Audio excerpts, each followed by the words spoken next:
When it comes to taking multiple choice tests, there's this common piece of advice that often gets thrown around. When in doubt, always choose C, right? Or maybe for you it was B, because this advice comes from everywhere. Maybe you heard it from your dad or your teacher, or you read it on the internet. I'm pretty sure that I heard it from some kid in my 8th grade history class named Jimmy, but as Abraham Lincoln once didn't say, always independently verify advice given to you by 8th graders named Jimmy. Truer words have never not been said. So today we are going to go over some more well-founded and useful advice that you can use to make sure you ace that next multiple choice test you got coming up in the future. And I've got 5 main strategies to go through, as well as 1 secret weapon of sorts, so let's just get started. First off, when those test papers flutter down to your desk, don't just start immediately going through the questions one by one in a linear fashion. Instead, take a few minutes to go through and skim the test and just get a general overview of the questions. Now, as you're doing this, you can answer any of the questions that stand out as really easy or that you're really confident in, but another thing you're doing by doing this whole little skim once over the test before you actually start in earnest is you're priming your brain for some of the questions and details that are on the test as a whole.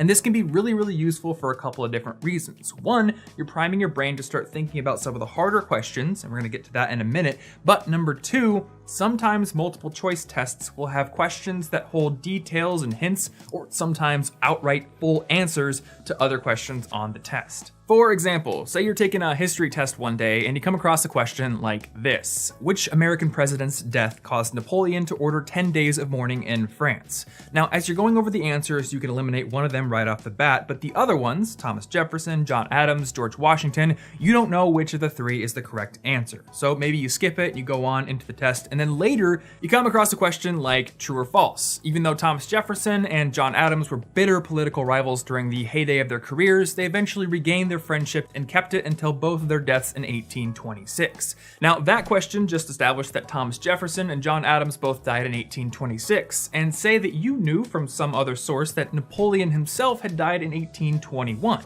If you knew that, then that question answers the previous question because both Thomas Jefferson and John Adams are not possible answers. Therefore, it's Washington. These kind of details and questions aren't always going to crop up in your tests, and in any case, you probably shouldn't waste a whole ton of your test time digging around for them because, preparation is a much better strategy. You should hopefully come into the test prepared to answer most of the questions in the first place, but it can be helpful in certain occasions. So just prime your brain with a little bit of a preliminary pass before you start in earnest. The second technique on my list is what Barbara Oakley's book A Mind for Numbers calls the hard start jump to easy technique. This is a technique where basically you jump into a difficult problem and you spend a couple of minutes thinking really deeply about it. But if you can't get the answer to that problem, you move on. Now, this is something your teachers have probably told you in the past just to save time on your tests, but there's another benefit that they might not have told you about. If you spend some time thinking about a hard problem, you're engaging your brain's focused mode. And I know this focused and diffused dichotomy is something I talk about a lot in these videos, but it's really important. So while you're using focus mode, you are concentrating on the problem and you're using your conscious resources to try to solve it.